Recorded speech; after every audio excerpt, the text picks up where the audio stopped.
Ko'pchilik shunaqa tez uchishga qiziqishadi. Bu cheatmi, aliasmi yoki qanaqadir kodi bormi deb so'rashadi. Bu aslida hech qanaqa kod emas. Bu haqida hozir sizlarga tushuncha berib o'taman. Xullas akalar, sizlarga shu 3 haqida video chiqaraman degandim. Sizlarga akalar qisqacha va lo'nda tushuntirib ketaman. Xullas akalar, avvalambor buni qilish uchun buxobni bilishinglar kerak. Masalan, avto buxob yoki o'zi ketadigan kod balobatlar hech nima kerak emas unga. Buxob mana bu o'ngchap bir xil qimlashni bilishinglar kerak. Shuni masalan o'ngchapni bir xil qanchalik tekis silliq harakatlantiradigan bo'lsalar, u o'ngchap deganimda mana bu klaviatura bilan mishkani bir xil qimlatishinglar kerak. Masalan, D deb bosadigan bo'lsalar, mishkalar ham o'ngga qayrilishi kerak. A deb bosadigan bo'lsalar, mishkalar ham chapga qayrilishi kerak. Qanchalik silliq bo'lsa, tekis bo'lsa, shu tezroq uchib boraveradi shunchalik. Havoda ketayotganlarni prosta orada mana bu sakrashinglar bo'ladi-ku, mana bu sakrashlar. Shu 5 tami, 3 tami, nechta bo'lsa ham projoklar bor-ku. Shuni zaddeshka bilan tortishinglarda vaqtini bilib olishinglar kerak. O'zini zaddeshkasi bo'ladi-da. Hozir mana bu raund boshlashni tushuntirib beraman. Mana примерно 3 ta projoklar bor deylik. 1, 2, 3, to'g'rimi? Mana orasida 0.05 mi, 0.5 mi yoki 1 soniyami farqi bilan tortyapman endi. Gapirayotgan gapni o'zingizlar примерно hisoblab olasizlar. Mana 1, 2, 3 shu holatda tortiladi.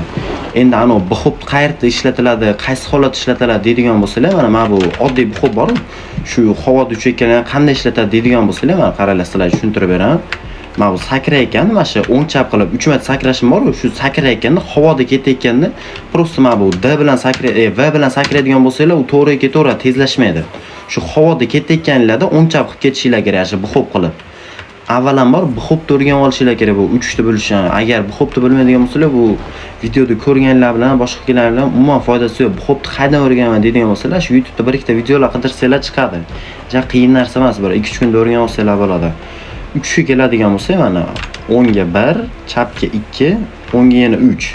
Mana shu 3 deylik. Sizlarga mana aytayotganimcha o'zim ja 3 o'ra olmadim. Hozir sizlarga boshqatdan o'zim 3 beraman. Mana 1 havodan buxob ketyapman 2, 3. Ko'rasizlarmi? Shu yerda videoni pauza qilamiz. Orada E ni bosib uchish kerak. Shuni aytib ketish esdan chiqib qolibdi videoda. Xullas, E deganimda men shift ni bosyapman, men o'zimga shift ga moslab olganman. Sizlarda E da turadi, plus UC degan kod. Ashana E da bosib uchishlar kerak parashyutni ochish uchun. Boshida sakrashdan oldin yoki sakrashdan keyin ham ushlab turish kerak emas buni. Faqat sakrashni bosgan vaqtinglar ushlaysizlar. Havoda ketayotganlarda ushlab turasizlar, qo'yib yubormaysizlar. Buxobni narmanda ketadi. Agarda buxobsiz prosta sakrayman deydigan bo'lsalar, mana V da shu holatda ketaveradi. Shu sakrash ham ishlamay qoldi. Shu holatda tekis ketaverasizlar. Agar buxob qiladigan bo'lsalar, tezlashib boraveradi. Hozir menda sekin uchayotgan sari ochig'ini aytganman, videoga olayotganda FPS juda past ishlayapti. Bir narmanda uchib bo'lmayapti, noto'g'ri tushunmaysizlar. O'zi o'yinni bir ko'rgandirsizlar, yaxshilik uchun men prosta hozir video olayotganda FPS ancha past ishlayapti. Xullas, sizlarga qisqacha tushuncha beradigan bo'lsam, bunda akalar eng glavnisi buxob bilan shu zaddeshkasini to'g'ri taqsimlash rol o'ynaydi xolos. Havoda buxob qilib ketayotganlarda, sakrashinglarda, projoklarni to'g'ri vaqtda tortsanglar bo'ldi. Masalan, bitta tortganlarda 3 tani teng tortib o'radigan bo'lsalar ham bo'lmaydi yoki 3 tani sekin tortganlarda vaqt o'tib ketib turib, yerga tushib ketib qolsanglar ham bo'lmaydi. O'zini rovni vaqti oladi, ashi bilan tortsanglar bo'ldi. O'zingizlar 1-2 kun harakat qilsanglar tushunib olasizlar. Keyin buxobni o'rganishga keladigan bo'lsa, uni videosini ertaga chiqaraman. Bitta videoga sig'dira olmadim. Ungacha obuna bo'lib qo'ysalar, ertaga yo'qotib qo'ymaysizlar.